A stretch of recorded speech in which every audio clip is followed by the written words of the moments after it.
Welcome to YouTube channel science सरल भाषा में। वीडियो को पूरा देखें और लाइक सब्सक्राइब एवं शेयर जरूर करें। आज हम चिकित्सीय सगर्भता समापन एमटीपी, मेडिकल टर्मिनेशन प्रेगनेंसी उलवेदन एमनियोसेंटेसिस एवं यौन संचारित रोगों एसटीडी सेक्सुअल ट्रांसमिटेड डिजीज पढ़ेंगे। आप कैसे हैं? आशा कर रहे हैं कि आप अच्छे से बायोलॉजी पढ़ रहे होंगे। मेरा चौथा चैप्टर से वीडियो चल रहा है। आप कलम कॉपी लेके तैयार हो जाएं। जब भी वीडियो देखें नोट्स बनाते रहें, कलम कॉपी लेके ही बैठें, ताकि पढ़ने में आपको भी अच्छा लगे कि जो भी टॉपिक आपको मिले उसे आप बनाएं। हेडिंग्स डाल डाल के नोट्स बनाते रहें। जो भी बच्चे आपके संपर्क में है उन्हें शेयर करें, वीडियो को सब्सक्राइब कराएं उनसे, ताकि वो भी पूरे वीडियो को देख सके। जितने नए वीडियो हैं आने वाले और पुराने सबको वो देख सके। आज हम चौथा चैप्टर से आगे कृत्रिम विधि जो पढ़ रहे थे जनसंख्या नियंत्रण का, उसी पे आज हम पढ़ेंगे। चौथा जो विधि है इसका मेथड चिकित्सीय सगर्भता समापन, medical termination pregnancy, MTP. MTP क्या है?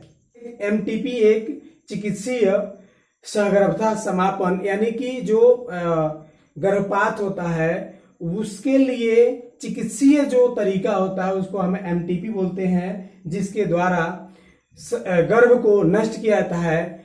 गर्भ जब 3 माह का लगभग हो जाता है, कितने माह का? लगभग 3 माह का हो जाता है, तो उसको किसी जब भी कोई बीमारी उस गर्भ में हो, अनुवांशिक बीमारी, तो उस बीमारी के कारण उस गर्भ को क्या किया जाता है? कुशल डॉक्टर की सहायता से समाप्त करा दिया जाता है, गर्भपात करा दिया जाता है, तो उसे ही बोलते हैं एमटीपी। ठीक है। अब इसमें अनुवांशिक बीमारी कैसे मालूम चलती है? एक प्रक्रिया आती है जिसे उलवेदन कहते हैं, एमनियोसेंटेसिस। उसमें होता क्या है कि एमनियोटिक जो द्रव होता है गर्भ के आसपास, जो गर्भ होता है उसके आसपास, उस गर्भ के आसपास के द्रव को सिरिंज के द्वारा निकाल के उस द्रव में, चूंकि कारण ये होता है कि उस द्रव में शिशु का कुछ सेल रहता है, उसी सेल में उपस्थित जो डीएनए होता है उसका अध्ययन किया जाता है और उस डीएनए से मालूम चल जाता है कि उसमें कोई अनुवांशिक बीमारी है कि नहीं है। तो कोई किसी भी जेनेटिक डिजीज के कारण उस जो प्रेगनेंसी है उसको समाप्त जब करवाया जाता है तो उसी को एमटीपी बोला जाता है। उसमें 3 माह का लगभग जब हो जाए, 3 माह से अधिक होगा तो एमटीपी करवाना रिस्क रहता है, उसमें दिक्कत आता है, बहुत ज्यादा खतरा बना रहता है। तो 3 माह का हो या 3 माह से थोड़ा कम हो तो हम एमटीपी करवा सकते हैं। एमटीपी पूरे विश्व में इतने ज्यादा बड़े स्तर पर हो रहा है आजकल कि जितने भी पूरे विश्व में गर्भ हैं उसके 1/5वां हिस्सा यानी लगभग 4.5 से 5 करोड़ गर्भ, 4.5 से 5 करोड़ गर्भ एमटीपी के द्वारा समाप्त करवा दिए जाते हैं। और उसमें ज्यादातर क्या रहता है? मादा भ्रूण हत्या करवाया जाता है। यानी कि जब जो वही प्रक्रिया हमने बताया कि एमनियोसेंटेसिस होता है, उसके द्वारा वो जांच कर लेते हैं कि जो शिशु अंदर गर्भ में है, जो गर्भ है वह शिशु मादा है या नर है। यदि मादा है तो जिस दंपत्ति को लड़की नहीं चाहिए, मादा नहीं चाहिए, तो वो क्या करते हैं? जांच करवा के और उसकी हत्या उस भ्रूण की करवा देते हैं एमटीपी के माध्यम से, जो हमारे देश में क्या है? कानूनन अपराध है। कानूनन अपराध है हमारे देश में। ठीक है। इसको बैन कर दिया गया है कि इस तरह की जांच नहीं होनी चाहिए। एमनियोसेंटेसिस जो प्रक्रिया वो नहीं होनी चाहिए। और यदि किसी बीमारी को जांच करने के लिए हो रहा है तो ठीक है, लेकिन लिंग निर्धारण के लिए अगर हो रहा है, इसके वजह से मादाओं का जो गर्भ है वह लिंग निर्धारण से नष्ट होते जा रहा है। ठीक है। तो इसके बाद ये आप जान लिए कि एमटीपी क्या है। अगला हेडिंग अब यहीं पे हमारा ये समाप्त हो जाता है। कृत्रिम जो विधि है जनसंख्या नियंत्रण का, जनसंख्या वृद्धि नियंत्रण का। आज इसके बाद हम पढ़ेंगे इसमें एमनियोसेंटेसिस, उलवेदन क्या है। उलवेदन एमनियोसेंटेसिस एक प्रक्रिया है जिसमें होता क्या है कि गर्भ जो मादा के यूटेरस में पल रहा है, उस गर्भ के चारों तरफ ये गर्भ होता है, यहाँ फिगर के माध्यम से देखोगे, ये गर्भ होता है और इसके चारों तरफ एक परत बन जाता है। ये गर्भ है और इस गर्भ के चारों तरफ एक परत बन जाता है। इसी के आसपास एमनियोटिक द्रव होता है। क्या होता है? एमनियोटिक द्रव। इस द्रव को सिरिंज के माध्यम से, सुई के माध्यम से क्या किया जाता है? निकाल लिया जाता है। क्या किया जाता है? निकाल लिया जाता है। ठीक है,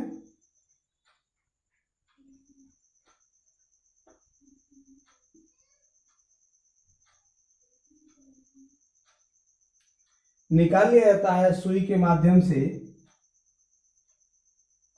ठीक है, और निकाल कर क्या किया जाता है? उसके, चूंकि इस द्रव में इस गर्भ का सेल मौजूद रहता है और इसी सेल में उसका डीएनए रहता है। ठीक है, किसका? इस शिशु का। और उस डीएनए का अध्ययन किया जाता है।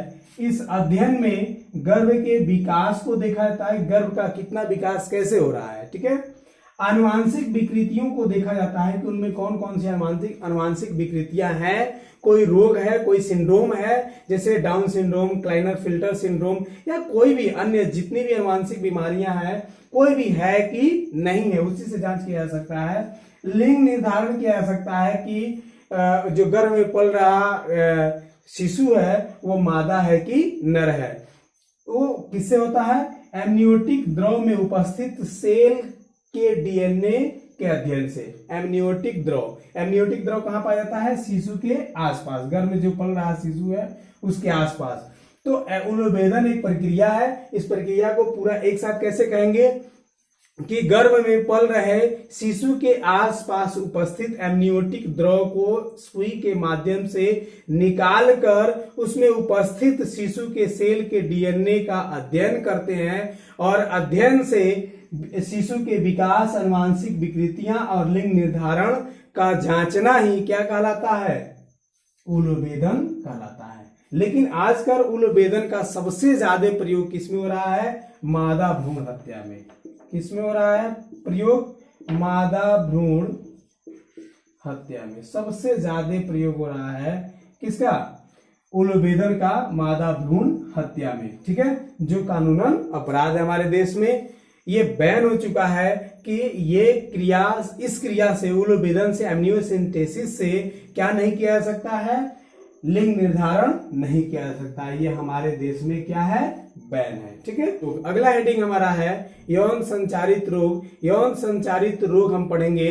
इसमें जानेंगे कि यौन संचारित रोग यानी कि sexual transmitted disease, STD, sexual transmitted disease, STD के बारे में पढ़ेंगे। यौन संचारित रोग, बैक्टीरिया से यौन संचारित रोग कौन होते हैं, वायरस से कौन होते हैं, प्रोटोजोआ से कौन होते हैं, इस तरह के हम कई रोग यौन संचारित में पढ़ेंगे। ठीक है, तो सेक्सुअल ट्रांसमिटेड डिजीज यानी कि यौन संचारित रोग क्या है? मैथुन के द्वारा जब सेक्स क्रिया होती है, ठीक है, वो भी सेक्स क्रिया उस तरह की जो कोई रोगी हो, जैसे कोई संक्रमित हो किसी चीज से, और उसमें जैसे नर और मादा में कोई एक संक्रमित होगा तो दूसरे को संक्रमित कर देगा, चाहे आप जिस रोग से संक्रमित हो, चाहे वो एड्स हो, हर्पीस हो, सिफिलिस हो, गोनोरिया, कोई भी रोग हो, जो एसटीडी रोग है, जो यौन संचारित रोग है, अगर वह किसी से ग्रसित है, संक्रमित है, तो वह दूसरे को संक्रमित कर देगा, चाहे वो नर हो या मादा। जब भी सेक्स क्रिया होती है, मैथुन क्रिया होती है, संभोग होता है, तो संभोग द्वारा एक से दूसरे में फैलने वाले रोग को क्या कहते हैं? एसटीडी कहते हैं। जब सेक्स क्रिया होती है और सेक्स क्रिया में फैलने का चांस ज्यादा रहता है क्योंकि सीधा संपर्क होता है उसमें एक दूसरे के, किससे? लिंग से। आपको याद होगा जब हम कंडोम के बारे में बताए थे, उसके यूज से शिश्न पे जब आवृत किया जाता है उसे नर द्वारा, तो जो संभोग तब होता है यूज करने के बाद, तो उससे कोई दिक्कत नहीं होती है। वह जो संचारित रोग है, यौन संचारित रोग, वह फैलने का कम से कम चांस रहता है, ना कि बराबर। ठीक है, तो अब आप देखिएगा इसमें विभिन्न यौन संचारित रोगों के बारे में एक एक करके। ठीक है, अलग अलग नाम है उसके, सभी नामों के बारे में सभी एक एक करके हम बता दे रहे हैं। ठीक, तो यौन संचारित रोग में पहला हमारा है इष्ट जनित रोग। क्या है पहला? इष्ट जनित रोग। हम एक एक करके पढ़ेंगे। रोगाणु नेम, रोगाणु नाम, रोग और रोग के लक्षण पढ़ेंगे। यौन संचारित में हमारा पहला है इष्ट जनित रोग। इसमें रोगाणु कौन है? कैंडिडा एल्बिकिंस। क्या है? कैंडिडा एल्बिकिंस। ये एक क्या है? ईस्ट है। ये ईस्ट क्या करता है? जननांग जो होते हैं स्त्री और नर के, उन जननांगों में रोग कर देते हैं, संक्रमित उन जननांगों को कर देते हैं। जननांग में कौन अंग रोग क्या है? इसमें देखिए कौन अंग? नर शिश्न मुंड एवं स्त्री के भगोष्ठ, जो ऊपर जिसपे जो योनि के दोनों तरफ, योनि के चारों तरफ जो गद्देदार भाग होता है, जहां बाल उगते हैं, वहां पे क्या होता है? खुजली उत्पन्न हो जाती है। और नर के शिश्न मुंड जो होता है, नर के शिश्न का जो सबसे अंतिम भाग होता है, जिसे शिश्न मुंड कहते, उस पे खुजली होने लगता है। तो इस तरह से ये कैंडिडा एल्बिकिंस क्या है? एक ईस्ट है। और इस ईस्ट से क्या होता है? नर के शिश्न मुंड पर और स्त्री के भगोष्ठ पर खुजली होने लगता है। ठीक है, ये पहला हमारा यौन संचारित रोग हो गया। दूसरा है प्रोटोजोआ जनित रोग। क्या है दूसरा? प्रोटोजोआ जनित रोग। प्रोटोजोआ जनित रोग क्या है? इसमें प्रोटोजोआ है जिसका नाम है ट्राइकोमोनास वैजिनैलिस। क्या इसका नाम क्या है प्रोटोजोआ का? ये एक प्रकार का प्रोटोजोआ है जिसका नाम है ट्राइकोमोनास वैजिनैलिस। ये रोग कौन सा उत्पन्न करता है? किसमें?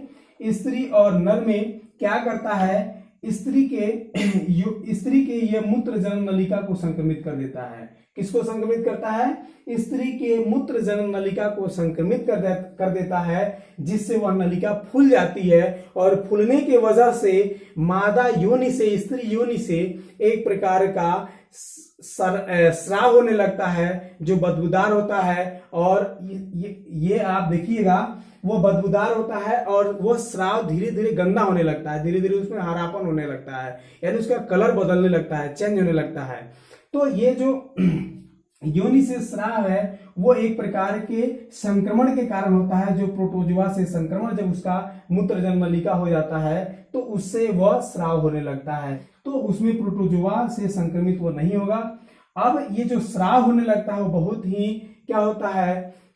समस्या पूर्ण होता है और वह स्राव बहुत ज्यादा दिन तक रहता है। ठीक है, अब इसमें यह हमारा दूसरा खत्म हो गया। तीसरा है बैक्टीरिया जनित रोग। बैक्टीरिया जनित रोग क्या है? इसमें कई 3 बैक्टीरिया के बारे में हम पढ़ाएंगे, जिसमें 2 बैक्टीरिया है, तीसरा हम फिर आगे बताएंगे। तो बैक्टीरिया जनित रोग क्या है? इसमें देखिए पहला बैक्टीरिया ए, ये रोगाणु है, पहला बैक्टीरिया निसेरिया गोनोरी, इसका नाम है इस बैक्टीरिया का। ये एक प्रकार का बैक्टीरिया है निसेरिया गोनोरी। निसेरिया गोनोरी क्या रोग उत्पन्न करता है? गोनोरिया नामक स्त्रियों में एक रोग उत्पन्न कर देता है। स्त्रियों में कौन रोग उत्पन्न कर देता है? गोनोरिया नामक एक रोग उत्पन्न करता है निसेरिया गोनोरी जीवाणु बैक्टीरिया, जिससे उस रोग से नर मूत्र नली व स्त्री गर्भाशय दोनों क्या होते हैं? फूल जाते हैं। नर मूत्र नली और स्त्री गर्भाशय ग्रीवा, जो गर्भाशय का निचला भाग होता है पतला, वह ग्रीवा इस गोनोरी जो जीवाणु है निसेरिया गोनोरी, इसके संक्रमण से फूल जाता है। अब इसके बाद अगला हमारा है जीवाणु बी, रोगाणु। ये रोगाणु कौन जीवाणु है? Treponema pallidum. इस जीवाणु का नाम है ट्रेपोनेमा पैलिडम। ये ट्रेपोनेमा पैलिडम एक जीवाणु है जो कौन सा रोग उत्पन्न करता है? सिफिलिस। कौन रोग उत्पन्न करता है? सिफिलिस। ये सिफिलिस रोग में होता क्या है कि बाह्य जो जननांग त्वचा होते हैं स्त्री और नर के, बाह्य जननांग जो त्वचा होते हैं, बाह्य जननांग जैसे योनि हो गया, शिश्न हो गया, इसके जो त्वचा होते हैं उस पे फुंसी निकल आती है, फोड़े निकल आते हैं सिफिलिस में। ये बैक्टीरिया के कारण रोग होता है। ऐसा क्वेश्चन आता है कि कौन सा रोग है यौन संचारित रोग जिसमें बाह्य जननांगों पे फुंसी निकल आते हैं, तो वो कौन रोग है? सिफिलिस रोग है। और इस रोग को कौन उत्पन्न करता है? जिसका नाम है ट्रेपोनेमा पैलिडम। उस जीवाणु का नाम है ट्रेपोनेमा पैलिडम। आप एक बात याद रखिएगा इसमें कि कौन इष्ट है, जैसे कैंडिडा एल्बिकिंस दे तो ये क्या है, इष्ट है। इष्ट से ये एक प्रकार का इष्ट है, इससे जो रोग होगा खुजली होना वो इष्ट से हो रहा है, आप याद रखिएगा। इसमें प्रोटोजोआ इसका नाम अलग है। ये जो भी नाम दो ठो दिखाई दे रहा है, निसेरिया गोनोरी और ट्रेपोनेमा पैलिडम, ये क्या है, बैक्टीरिया जीवाणु है ये सब। तो ये सब रोग रोगाणु और इसके लक्षण आप याद रखिएगा। उसमें एक और बात याद रखिएगा, कौन प्रोटोजोआ है, कौन ईस्ट है और कौन जीवाणु या बैक्टीरिया है। ठीक है, इसके बाद अगला हमारा बैक्टीरिया के कारण होने वाला रोग, बैक्टीरिया जनित तीसरा हमारा रोगाणु है और रोग है, इसके बारे में जानेंगे। सी, बैक्टीरिया जनित जो रोगाणु है तीसरा, chlamydia trachomatis. Chlamydia trachomatis, chlamydia trachomatis. इस रोगाणु से जो रोग होता है वह रोग यूरेथ्राइटिस। अब देखिए इसमें कई रोग, जगह जगह जितने भी अंग, यहाँ देखिए जनांग दिखाए जा रहे हैं, जैसे मूत्र मार्ग है, ग्रीवा या सर्विक्स है, उसके बाद से फैलोपियन नलिका है। ये जो रोगाणु है बैक्टीरिया, ये विभिन्न भिन्न अंगों को जो संक्रमित करता है, जनांगों को, उसके हिसाब से, उसके वजह से उन रोगों के नाम अलग अलग हैं। ठीक है, उन सभी अंगों को, जनांग को संक्रमित जब करता है तो सभी जनांग फूल जाते हैं। जैसे पहला रोग है यूरेथ्राइटिस, यह किस में होता है, मूत्र मार्ग में। मूत्र मार्ग को ये क्या करता है, संक्रमित करता है। कौन, क्लेमाइडिया ट्रैकोमोटिस जीवाणु। यह मूत्र मार्ग को जब संक्रमित करता है तो यूरेथ्राइटिस नामक रोग होता है, उससे वह क्या होता है, मूत्र मार्ग फूल जाता है। उसके बाद से अगला रोग है जिसका नाम है सर्विसाइटिस। ये सर्विसाइटिस कहाँ होता है, ग्रीवा या सर्विक्स में होता है। जब ये क्लेमाइडिया ट्रैकोमोटिस रोगाणु जीवाणु जब सर्विक्स को संक्रमित करता है तो सर्विक्स फूल जाता है, सूजन उसमें हो जाती है, और उस सूजन जब होता है तो उस रोग को बोलते हैं सर्विसाइटिस। फिर एक अगला है, जब फैलोपियन ट्यूब को, फैलोपियन नलिका को यह जीवाणु संक्रमित करता है तो इससे ये भी, इसमें भी फैलोपियन ट्यूब में भी सूजन आ जाती है, और इस रोग को जब यह जीवाणु संक्रमित करता है फैलोपियन ट्यूब को, तो इससे संक्रमित रोग को रोग नाम क्या है, सेल्पिनजाइटिस। क्या नाम है, सेल्पिनजाइटिस। तो इस रोगाणु से, इस जीवाणु से भिन्न भिन्न जनांग संक्रमित होते हैं, और उन जनांगों के संक्रमित होने की वजह से भिन्न भिन्न उसमें रोगों के नाम भी अलग होते हैं। जैसे मूत्र मार्ग में यूरेथ्राइटिस, ग्रीवा या सर्विक्स में सर्विक्साइटिस, और फैलोपियन ट्यूब में सेल्पिनजाइटिस। ठीक है, और ये सभी संक्रमण के बाद सूजन उनमें हो जाते हैं, फूल जाते हैं वे जनांग। अगला हमारा चौथा एवं संचारित रोग है जिसका नाम है वायरस या विषाणु जनित रोग। इसके बारे में आप देखिएगा, इससे क्वेश्चन भी उठाता है।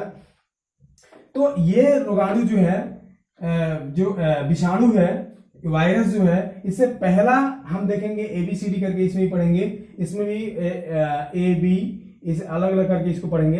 तो पहला A है इसके, इसमें पहला रोगाणु हम पढ़ेंगे। पहला रोगाणु हमारा है ह्यूमन पैपिलोम, इसका नाम है ह्यूमन पैपिलोम वायरस। और दूसरा वायरस है हर्पिस सिप्लेक्स। क्या नाम है, पहला विषाणु, पहला वायरस का नाम है ह्यूमन पैपिलोम और दूसरे वायरस का नाम है हर्पिस सिप्लेक्स। ये दोनों वायरस क्या करते हैं, ये दोनों वायरस क्रमशः अलग अलग जनांगों को संक्रमित करते हैं और उनमें अलग अलग रोग उत्पन्न करते हैं। जैसे ये पहला वायरस है, ये क्या करता है, योनि वल्वा शिश्न एवं गुद्दा द्वार को संक्रमित करता है। किसको किसको संक्रमित करता है, ह्यूमन पैपिलोम, योनि वल्वा शिश्न गुद्दा द्वार को संक्रमित करता है। जब ये संक्रमित करता है तो उन सारे ये चारों जनांगों पर क्या निकल आते हैं, मस्सा। क्या निकल आते हैं, मस्सा। ऐसा उत्तक या ऐसा सेल जो जिसको हटा देने पर भी वो क्या होता हो, फिर से वो वृद्धि करके अपना आकार या उससे भी बड़ा हो जाता हो, वो मस्सा निकल आता है, वह वायरस के कारण होता है। ठीक है, वो उस वायरस का नाम है ह्यूमन पैपिलोम। ठीक है, अगला जो वायरस है जिसका नाम है हर्पिस सिप्लेक्स, यह वायरस क्या करता है, बाह्य जनांगों पर, जो बाह्य जनांग है, जैसे नर का शिश्न है वृषण है, मादा में उसी तरह योनि है। इन जननांगों पर ये वायरस जब संक्रमित करता है उस भाग को, बाह्य जननांगों को, तो उस पर जलन युक्त क्या होते हैं, छाले पड़ जाते हैं, जिसको क्या बोला जाता है, हर्पिस बोला जाता है। क्या बोला जाता है, हर्पिस। और इसके बाद बी है जो अगला रोग हमारा, वो अगला हम पढ़ेंगे। जैसे यहाँ रोगाणु नेम दिया है HIV, human immune virus, human immune virus. इस वायरस से कौन रोग होता है, एड्स। कौन रोग होता है, AIDS, AIDS, acquired immune deficiency syndrome. अब इस एड्स के बारे में हम अगले वीडियो में चर्चा करेंगे। थोड़ा सा इस चैप्टर का और हेडिंग रह गया है, एक और हेडिंग जिसका नाम है बाध्यता, और कुछ टेस्ट है इस यौन संचारित रोग के, उसके बारे में हम बता देंगे। अगले वीडियो में ये चैप्टर खत्म हो जाएगा। आप अच्छे से देखें, वीडियो को पढ़ें और कलम कॉपी लेकर नोट्स भी बनाते रहें। वीडियो समझ में आ रहा हो तो कमेंट्स करें और उसमें क्वेश्चन पूछें। जो भी टॉपिक, जो शब्द समझ में नहीं आ रहे हो तो जरूर कमेंट्स करें, या व्हाट्सएप नंबर हो तो उस पर भी कुछ मैसेज करके आप पूछ सकते हैं। ठीक है।